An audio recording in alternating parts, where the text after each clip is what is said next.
السلام علیکم everyone, I hope you are all doing great. آج ہے 27 صفر اور آج ہے مجلس امام حسن مجتبیٰ۔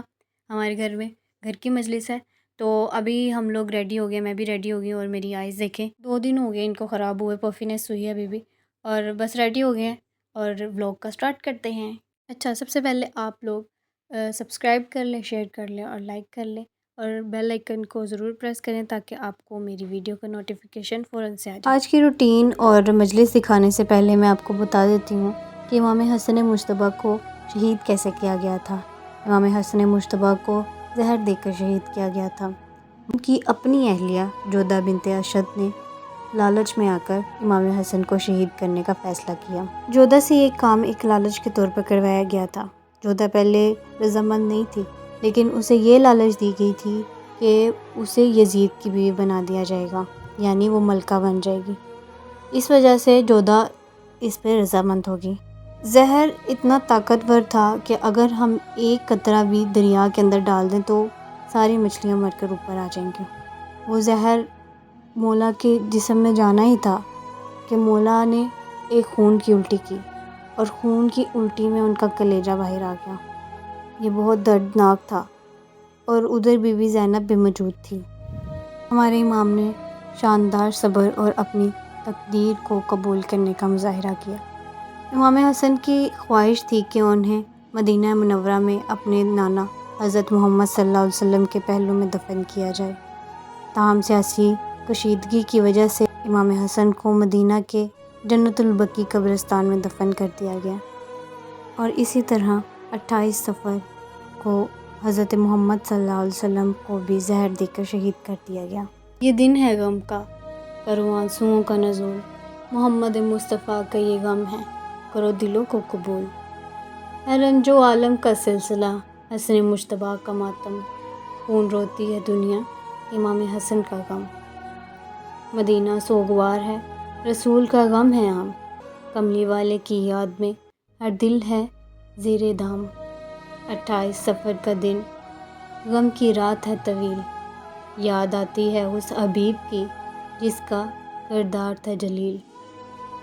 حسن کا زہر پینا، وہ درد کیسا تھا، مدینہ کی گلیوں میں صبر کا چرچا تھا۔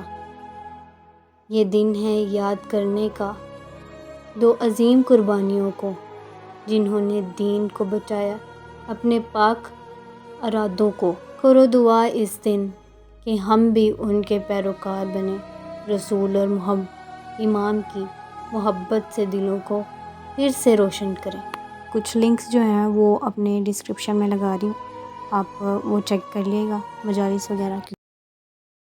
اچھا، گھر میں دسترخوان کی ضرورت تھی کیونکہ لگاتے ہیں مولا حسن کا دسترخوان لگاتے ہیں پورا، تو اس وجہ سے نا دسترخوان چاہیے تھا گھر کے لیے اور امام بارگاہ کے لیے بھی۔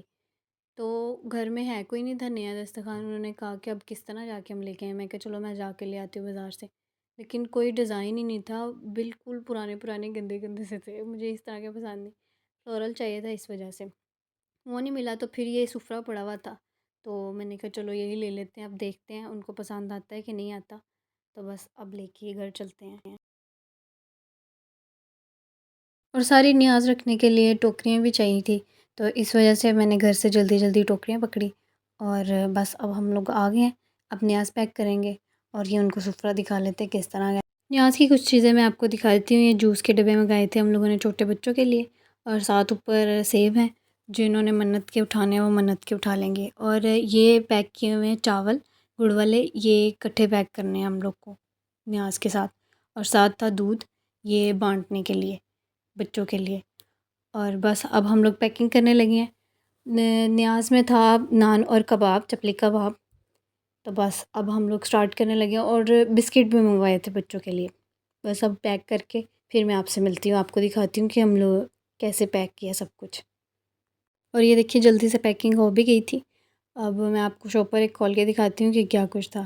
ایک نان اور کباب ڈالا تھا ہم لوگوں نے، اور ساتھ تھے میٹھے چاول، گڑ والے چاول، اور رائتا تھا۔ یہ پہلی نیاز ہے، اب ہم دوسری نیاز تیار کرتے ہیں۔ اچھا، اب دوسری نیاز میں ہے پالک اور ساتھ چاول، پالک گوشت اور ساتھ چاول۔ یہ کس لیے تھے؟ یہ جنہوں نے دسترخوان پہ بیٹھنا ہے، مولا حسن کے منت اٹھانی ہے، یا ویسے ہی دسترخوان پہ بیٹھنا ہے، کنٹریبیوٹ کیا ہے کسی نے، اس کے لیے، بس یہ بھی پیکنگ ہو گئی ہوئی تھی۔ اور اب ہم لوگ آ گئے ہیں امام بارگاہ مجلس کے لیے، سارا کچھ پیک کر کے بہت جلدی سب کچھ ہو گیا تھا، شکر الحمدللہ۔ تو بس اب ہم لوگ مجلس سنیں گے۔ ایسا مالک الملک، ایسا قادر و مقدور، ایسا قدس و قدوس ہے کہ جب وہ اپنے جمال سے پردہ ہٹائے تو دنیا کو مصطفیٰ نظر حق بنتا ہے، کیونکہ ہر ہاتھ اٹھ نہیں سکتا، ہر چہرہ نور ولایت آ نہیں سکتا، یہاں پر نقطۂ ولایت ہونا بہت ضروری ہے۔ جن کے یہاں نقطۂ ولایت ہے ان کے چہروں پر نور ولایت نظر آئے گا۔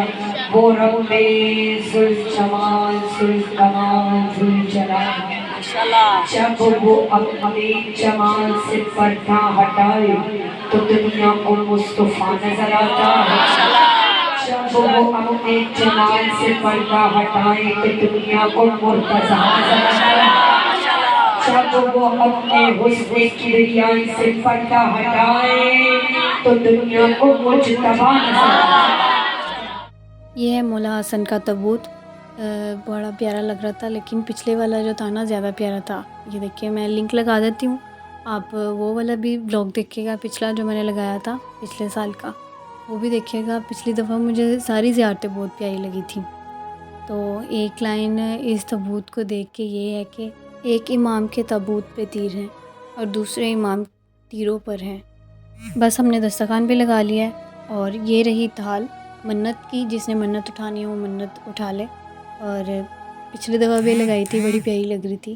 اور یہ ہے کسٹرڈ جس کے اوپر یا حسن لکھا ہوا ہے، بڑا پیارا لگ رہا تھا، لیکن تھوڑا سا ہل گیا تھا، ادھر ادھر ہو گئی تھی ڈورس جو تھے نا وہ۔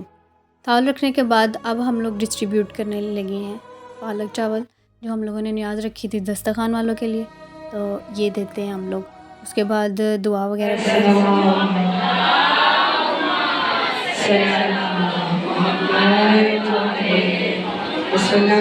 ایک ایک پیکٹ نان کباب کا تھا، 7 فروٹ تھے اور یہ باکسز تھے۔ اور یہ رہی منت کی پلیٹ، جس نے سے منت اٹھانی ہے، لیکن اس دفعہ یہ ہوا ہے کہ سب کو ہی دے دیا یہ، جس نے منت مانگنی ہے وہ منت مانگ لی، جس نے نہیں مانگنی وہ نہیں مانگ۔ تو اب ہم لوگ جو ہے وہ سارا وائنڈ اپ کر کے، سارا کلیئر کر کے اب ہم لوگ جانے لگے۔ نیکسٹ ولاگ میں، thank you so much for watching, bye.